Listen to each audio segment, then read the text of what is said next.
extraordinaire. Elle avait terminé là. C'est pas.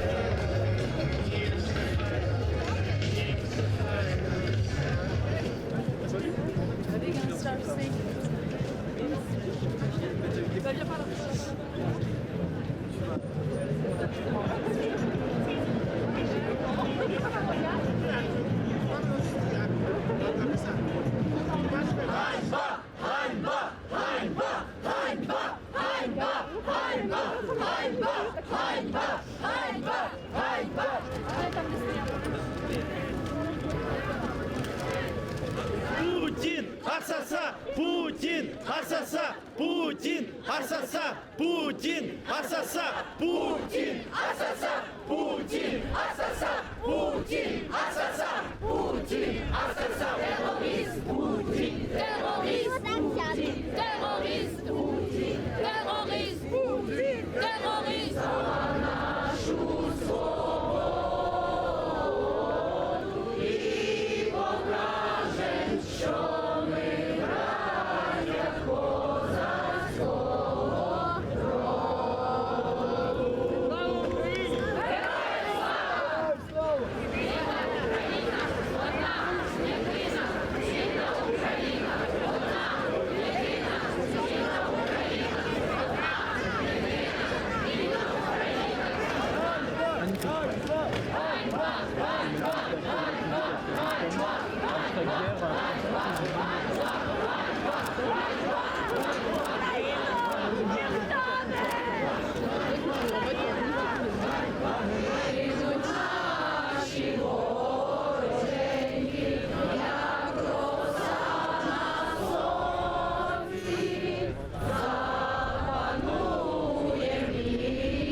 C'est grâce à lui que j'ai découvert ce beau pays qu'est l'Ukraine.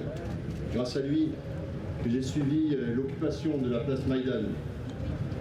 Grâce à lui que j'ai vu ce peuple pro-européen mettre dehors son président qui lui était pro-Poutine. J'ai vu aussi évidemment le drame du Donbass avec lui. Et puis j'ai vu évidemment l'annexion de la Crimée par l'ours du Kremlin. Je fais partie de ces rares Français qui ont participé aux manifestations organisées par Vassil et ses amis. Est-ce que, actuellement, vous considérez que l'Europe et la communauté internationale répondent à la hauteur des attentes du peuple ukrainien? Bien sûr que non. À la réponse des attentes du peuple ukrainien, non. Mais je pense que l'Europe n'a pas le choix, très sincèrement. Je pense que les sanctions font plus mal qu'on ne le dit. Parce qu'il faut se dire qu'à partir du moment où Poutine dit que ce sont de faibles sanctions, c'est que ça le touche. Est-ce qu'on peut maintenant considérer que Poutine est, comme il a été dit dans les médias, un paria? Est-ce que c'est possible à l'avenir, après ce conflit, on espère, et pouvoir rediscuter avec la Russie ou pas? Vous savez, je suis français. La langue diplomatique, c'est le français. Donc c'est pas pour rien. Je pense que la diplomatie et la paix est toujours quelque chose que l'on doit rechercher. Malgré tout, aujourd'hui, les combattants ukrainiens, ils ont besoin d'armes, comme je l'ai dit. Ils ont besoin qu'on ferme l'espace aérien aux avions russes, et on peut le faire de manière technologique. Donc je pense qu'il faut aussi des actions de cet ordre.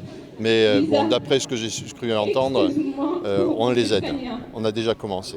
Et puis il faut les aider en médicaments, il faut les aider en vêtements, il faut les aider de toute manière possible. Alors possible, j'ai bien dit. Possible. Et est-ce que vous attendiez autant de soutien ou au contraire vous aimeriez en avoir plus? Je parle de la part des populations directement. Je crois que la population prend maintenant conscience. Moi, ça fait 8 ans que je suis ce conflit. 8 ans. Je pense que les Ukrainiens d'ailleurs sont un peu touchés que ce soit que maintenant finalement que les journalistes, pour la plupart, s'intéressent à eux. Parce que ça fait 8 ans que ça dure. Ça aurait été bien de s'y pencher avant. Je ne jette pas la pierre, hein, mais c'est comme ça. Donc ce coup de projecteur, bien sûr, il est important. Et j'espère juste qu'il durera dans le temps et que ce ne sera pas juste un épiphénomène qui disparaîtra la semaine prochaine. S'il vous plaît, laissez le passage, s'il vous plaît.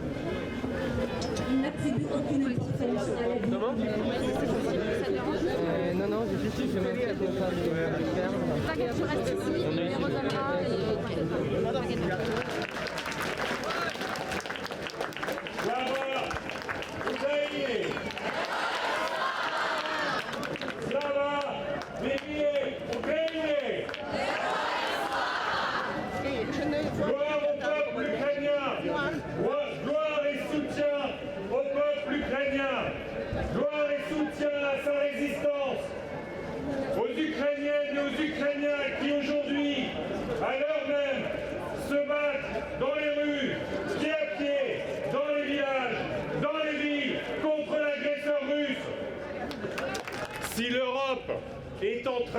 enfin de sortir les banques russes du système SWIFT.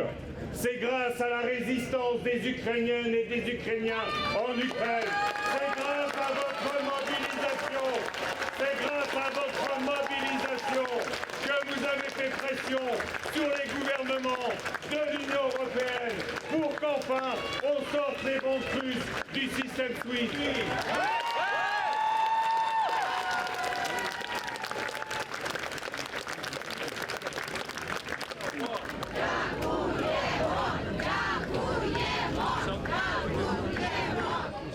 Vous trouvez que la réaction française est à la hauteur aujourd'hui ou pas? Écoutez, du fait de la résistance incroyable, héroïque des Ukrainiennes et des Ukrainiens en Ukraine, je crois qu'il a même surpris jusqu'à Poutine, du fait des mobilisations, les gouvernements ukrainiens sont en train de monter en puissance sur les sanctions. C'est une bonne nouvelle. Visiblement, les Russes seraient exclus du système SWIFT. Ça a mis quelques jours, mais l'essentiel était d'y arriver. Il faut évidemment, on l'a dit, saisir tous les biens des oligarques russes sur le continent européen. Il faut soutenir militairement la défense des Ukrainiens qui est encore... Ça veut dire quoi, soutenir militairement? Ça veut dire fournir des armes, ça veut dire fournir des armes de défense. Et je discutais... Ça veut dire envoyer des troupes aussi ou pas? Non, aujourd'hui on n'en est pas là. Il n'y a pas de politique européenne de défense qui permette d'engager des soldats sur le terrain. C'est notre réalité. Mais j'entendais tout à l'heure des Ukrainiens me demander comment trouver des gilets pare-balles parce que les citoyens ukrainiens se défendent leur territoire et qu'aujourd'hui ils n'ont aucun équipement. Donc c'est ce type d'équipement qu'il faut envoyer en urgence.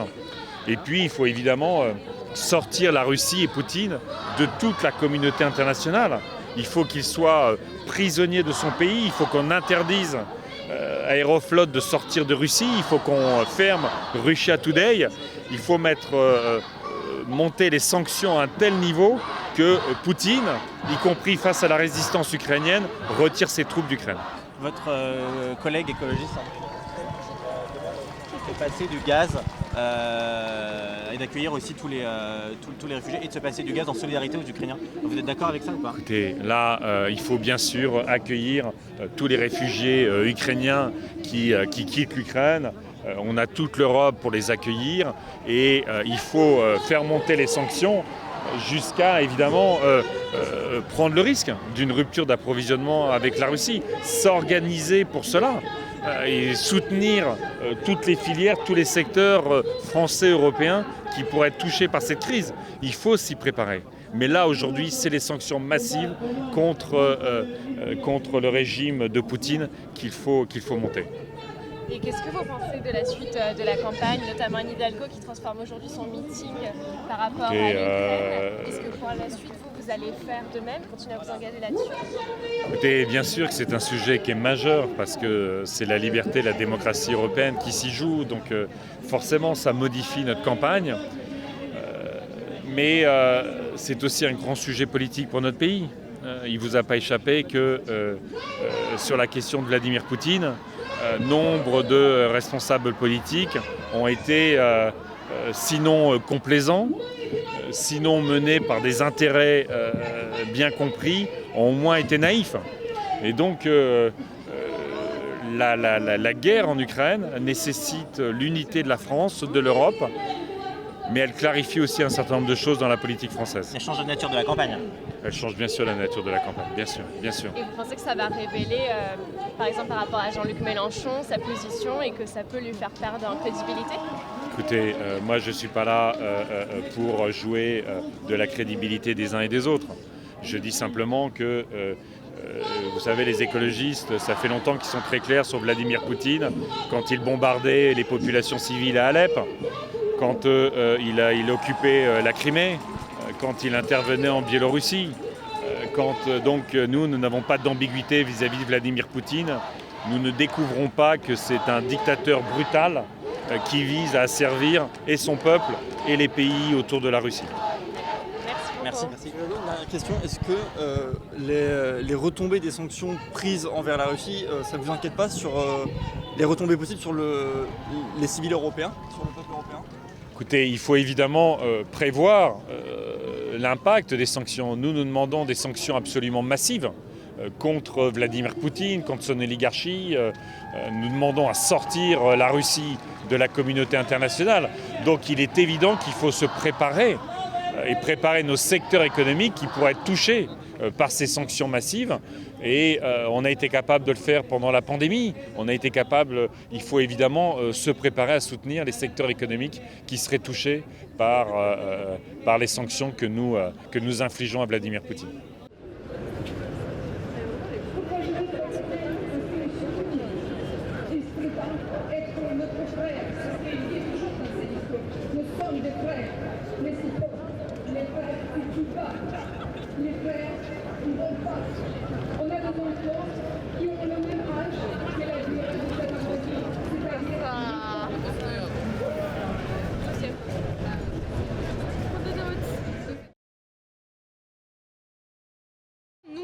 Les Ukrainiens en France, au nom de tous les peuples civils en Ukraine, on a fait une pétition pour notamment établir l'exclusion aérienne en Ukraine, parce que c'est là la chose la plus importante maintenant et il doit être fait au plus vite possible, je dirais immédiatement. Et donc là, cette pétition, vous pouvez le trouver sur le site change.org. Il s'appelle No Flight Zone in Ukraine. Donc je vous invite tous d'y aller, de le trouver, de le signer, parce que vraiment c'est la chose très importante pour nous, pour les peuples en Ukraine. C'est pas la demande du président, c'est pas la demande de gouvernement, c'est vraiment à nous maintenant de dire, de parler et de faire tout le monde nous entendre.